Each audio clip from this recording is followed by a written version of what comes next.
Hello les aficionados et bienvenue sur Cigare TV pour cette nouvelle vidéo. Aujourd'hui je vous propose la déguste express de ce cigare. Ce cigare c'est le Flor de Selva, édition limitée pour l'année du lapin.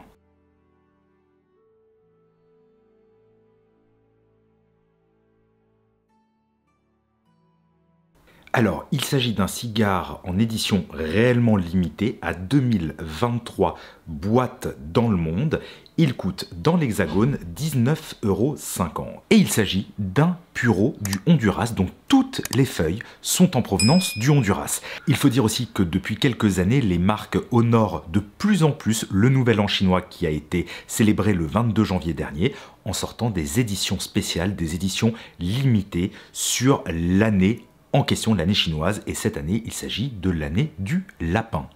Donc il s'agit d'un cigare vraiment très joliment fait, très délicat, la cape est absolument parfaite, on est sur une couleur plutôt claro, et au niveau des senteurs, on est vraiment sur quelque chose autour de la noisette, autour d'un côté même herbacé, herbe fraîche, fougère.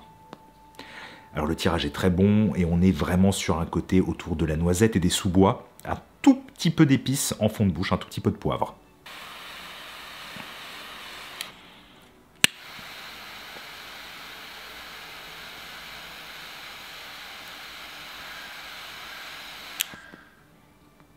Alors là, à l'allumage, on a un très joli volume de fumée en l'air et ainsi qu'en bouche.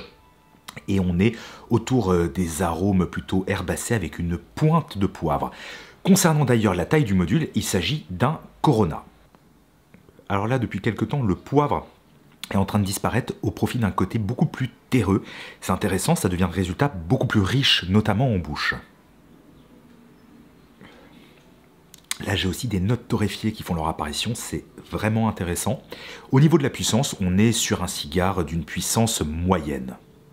J'arrive désormais quasiment à la fin du second tiers, j'entame le dernier tiers de ce cigare. Au niveau de la puissance, elle n'évolue guère, on est toujours sur un cigare plutôt moyen au niveau de la puissance. Par contre, au niveau des arômes, on a toujours ce côté torréfié qui maintenant vient s'agrémenter d'un petit peu de poivre et d'épices, toujours ce côté herbacé mais qui au fur et à mesure disparaît au profit du côté boisé notamment.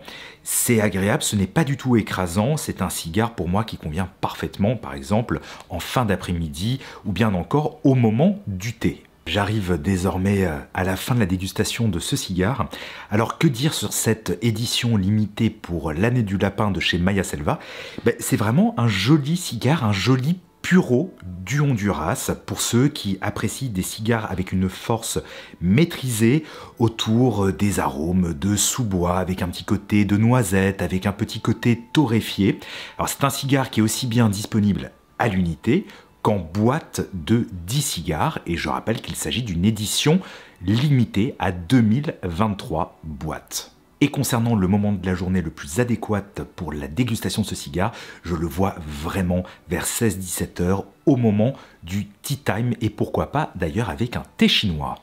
Amis aficionados, j'espère que vous avez apprécié cette vidéo. Si c'est le cas, comme toujours, n'hésitez pas à la commenter, à la partager, à mettre un pouce vers le haut sur YouTube, ainsi qu'à vous abonner et à souscrire à la chaîne. Quant à moi, je vous donne rendez-vous très prochainement pour une nouvelle vidéo sur Cigare TV.